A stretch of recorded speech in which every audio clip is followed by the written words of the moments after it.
Okay, so welcome to this next video in which we're discussing the 5-HT3 receptor and its involvement in depression. Okay, so we're now going to look at a mutation in one of the subunits that makes up the 5-HT3 receptor, which is correlated with an increased susceptibility to developing depression. Okay, so this mutation is in the 5-HT3B receptor subunit. So you remember I told you that there are two types of 5-HT3 receptor which have which are physiologically important and physiologically characterized, so we know what they do and where they are. So there is the 5-HT3A homopentamer, which is, remember, where we have 5-HT3A subunits bound together to make up a homopentameric 5-HT3 receptor. And then there is the heteropentamer, which is the 5-HT3AB, which is made up of a mixture of 3A subunits and 3B subunits. So basically, the mutation I'm going to talk about is a mutation in the 5-HT3B receptor subunits, and this mutation is therefore going to affect the 5-HT3AB heteropentamers, okay, because they're the ones with the 5-HT3B receptor subunits within them. Okay, so what mutation then do you get in the 5-HT3B receptor subunit? Well, one of the mutations which has been characterized and is understood to be correlated to increased risk of depression is a mutation that is known as Y129S. And this tells you exactly what this mutation is. It may look cryptic, but it's actually very understandable. So, you need to know the single letter amino acid codes to be able to read this. So, Y. What does Y stand for? Y means tyrosine. Okay? So it's the single letter amino acid code for tyrosine. So let me show you the structure of a tyrosine amino acid, and I'll show it as a residue within a protein. So here's the amino group, and it's bound to the carboxylic acid group of some higher up amino acid. Then you have the alpha carbon here with a hydrogen off it, and then the R group comes off the alpha carbon. And the R group in the case of tyrosine is that you have a methylene group like so, followed by a benzene ring here, so this is benzene. Okay, so that's a benzene ring. And then off this benzene ring's fourth carbon, you then have an alcohol group. So that's the structure of tyrosine. Then off this alpha carbon you have a carboxylic acid group, or at least a carbonyl group, which will be involved in the peptide link to the next amino acid's amino group. So this is the structure of a tyrosine residue, and the single letter amino acid code for tyrosine is Y. So we have a tyrosine at position 129. So if you look at the 5-HT3B protein, then it's a polymer of amino acids. So here is our polypeptide. So you can count the amino acids. So you can start over here at the amino terminus of the protein here. Okay, you then have the first amino acid, the second amino acid, the third amino acid, and you can continue counting along until you get to the 129th amino acid here. And basically, in the normal, healthy 5-HT3B receptor subunit, you will have a tyrosine at position 129. So there will be a tyrosine here. However, in this mutant, the tyrosine at position 129 has been turned into S. Now, the single letter amino acid code S stands for serine.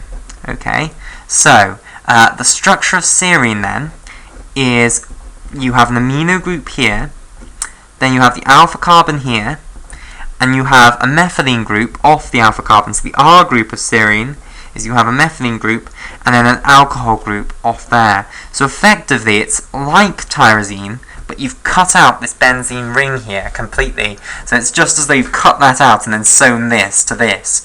Right, so the tyrosine that is meant to be at a position 129 has been turned into a serine.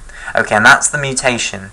Now, when you put this mutant 5-HT3B receptor subunit into the 5-HT3AB heteropentamer, then what you find is that these 5-HT3AB heteropentamers with the mutant 5-HT3B receptor subunits in them have a far too long mean open time. Specifically, their mean open time goes up by 7 times. So mean open time is 7 times what it should be.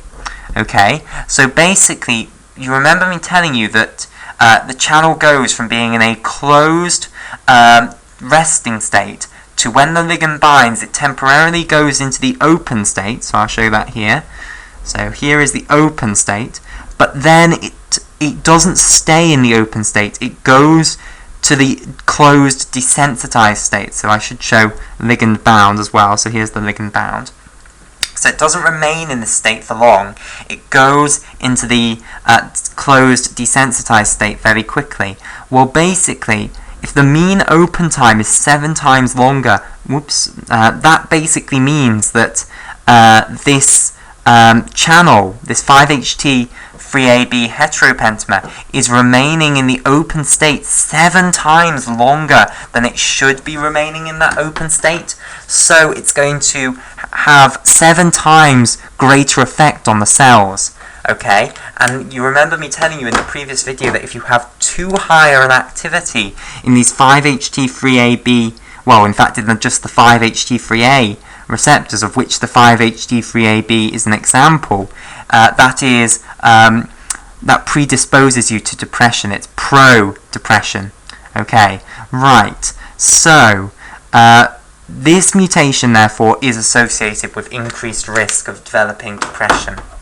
Right, so now let's finally just talk about a few drugs that are involved here, because there are drugs which block these 5-HT3 receptors, and some of them are already in use for depression, some of them are not currently used for depression but are used for other things, and may well in the future be used to treat depression when we understand this maybe a little bit more.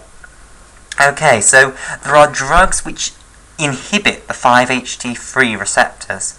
Specifically, they are competitive antagonists for the 5-HT3 receptors. Okay, so we'll start off with one which actually is used to treat depression. So there is a drug known as mirtazapine. Okay, mirtazapine. And this drug, mirtazapine, basically has a huge number of targets. If you go on Wikipedia and look at the targets for this drug, you will have a horrible great long list. But one of the targets is the 5-HT3 receptors. And what does this drug do at the 5-HT3 receptors? Well, it's basically a competitive antagonist. Okay, now competitive antagonists bind to the binding site for the ligand. So they're going to bind in the same position as serotonin would bind on the extracellular domain of these 5-HT3 receptors. Okay, and they are not going to actually activate the 5-HT3 receptors. So the competitive antagonists, such as mirtazapine, will bind to the extracellular domain where 5-HT would bind, but it won't stimulate the receptor to go into this open state. Instead, the receptor will remain in the closed resting state and will not go into the open state. Okay, but what they do is they stop the 5-HT from being able to bind. So they do not actually inhibit the 5-HT3 receptors. Instead, they stop the activation of the 5-HT3 receptors. Okay, so the overall effect of that is that the activity of the 5-HT3 receptors is going to go down, and when you reduce 5-HT3 receptor activity, that seems to be antidepressant. It seems to have an antidepressant effect. Okay, so mirtazapine, although it has a number of other targets which are most likely also involved in its antidepressant activity, maybe one of its targets by which it produces the antidepressant effect that it does have is through the antagonism of these 5-HT3 receptors. In addition, the other selective antagonists for 5-HT3 receptors, they also have been noted to have antidepressant effects. They are not actually currently used for their antidepressant properties, but they could be potentially in the future. So I'll just remind you of the names of the competitive antagonists for 5-HT3 receptors. So they are all known as the Zetrons because the suffix of all of their names has Zetron in it. Okay, so these are the selective 5-HT3 receptor competitive antagonists. Okay, so at present these drugs are all used to prevent emesis, to prevent nausea and vomiting. So they're used as anti-emetics, so they have an anti-vomiting effect. Okay, and they are used alongside anti-cancer chemotherapy. So when people take cancer chemotherapy, often one of the side effects they feel is that it makes them nauseous, and sometimes it even produces vomiting. Okay, now this is because, let me just talk about this a little bit. So if we have the digestive system here comes the esophagus into the stomach, so a nice simple picture. So this is the stomach, the pyloric sphincter, the duodenum, and I think the duodenum is probably far enough for us. Okay, so you will then go into the jejunum and then onwards. Okay, so here's the small intestine. So I'll label a few things up. So this is the small intestine. Okay, and here's the stomach, and then the esophagus up here. Okay, so basically, when the anti-cancer chemotherapy is taken orally, so if you take oral anti-cancer chemotherapy, the drug is going to come into the small intestine. Now, basically there are mechanisms in the small intestine for detecting poisonous chemicals. Okay, so there are cells within the wall of the small intestine, and I'll draw one of these here, known as enterochromaffin cells. So this is an enterochromaffin cell, and I think it's all one word, chromaffin cell. Okay, and these enterochromaffin cells, their job is to look out for poisonous chemicals, and if they find poisonous chemicals, they are supposed to induce the nausea and the vomiting. So they're supposed to induce vomiting to try and clear the poisonous chemical out of the digestive tract. Okay, now anti-cancer chemotherapy, bless it, is often they're foul drugs, and they therefore do activate these poison sensors within the enterochromaffin cells.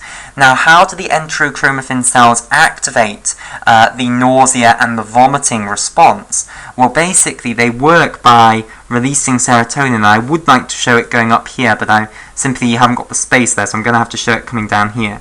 So they're going to release serotonin, 5-hydroxytryptamine, onto sensory afferents of the vagus nerve. So here is a sensory afferent of the vagus nerve. So this will then go up, and it will go up into the vagus nerve. Okay, so this is a sensory afferent. So they're releasing it basically onto sensory nerves. Okay, and specifically this is a sensory nerve that will go into cranial nerve 10. What's the cranial nerve 10? There we go.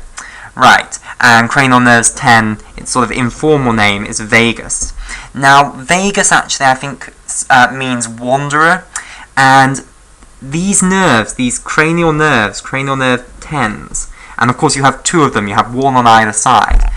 Most of the cranial nerves remain up either within the skull or near the face at least, whereas the vagus comes right down and innervates things in the gut basically. So you have these two cranial nerves here, the two vagus nerves, which I'll colour in, which wander right down and innervate all sorts of things on the way. They innervate the heart, they innervate the lungs, they innervate, well, they don't innervate the lungs, they innervate the pleura, they innervate the intestine and things like that. Okay, so basically you will have sensory afferents which will go up in the 2 cranial nerve ends, one on either side, and those then, that activation of the sensory afferents then leads to nausea, which is feeling sick. So when you feel like throwing up, that's called nausea, and then vomiting, and the fancy word for vomiting is emesis. Now, basically you have to have receptors on these sensory afferents for the serotonin, and these receptors here, these are 5-HT3 receptors. Okay, so the serotonin is released from the enterochromaffin cells when the enterochromaffin cells detect some sort of poison, and activates 5-HT3 receptors on these sensory afferents, and then that activates the nausea and the emesis.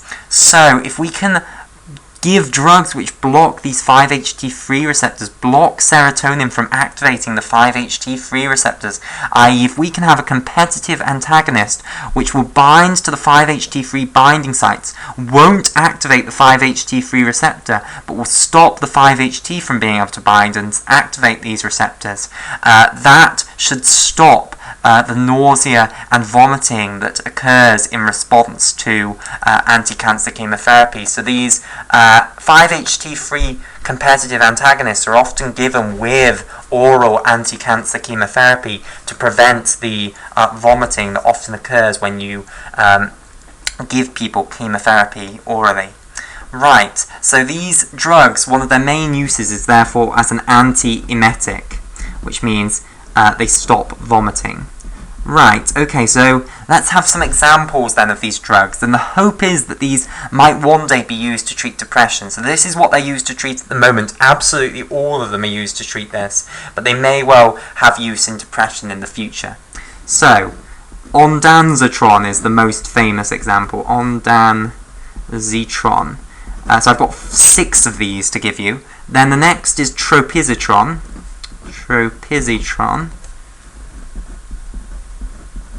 Okay, next up I've got granizitron. Okay, granizitron. And you can see that they've all got Zetron in their name, which is why they're collectively known as the Zetrons. Then we've got dolazitron. Okay, palanositron. Polonozitron, sorry. Polonozitron. So that there is an O rather than an A. Polonozitron. Okay, and then ramozitron. Right, so 6 examples of these Zetron drugs. Ondansetron, granizitron, tropizitron, dolazitron, polonozitron, ramozitron. So all of these drugs, they are selective 5-HT3 receptor competitive antagonists. So they bind to the 5-HT binding sites. They do not activate the receptor, but they simply block the 5-HT from being able to bind to its binding site, and therefore block the 5-HT from being able to activate its receptor. And since these 5-HT3 receptors, overactivity in these receptors is associated with depression, then reducing the activity in these receptors by stopping 5-HT from being able to activate them should have an antidepressant effect. So these drugs that are currently used as antiemetics may well have a future role in treating depression.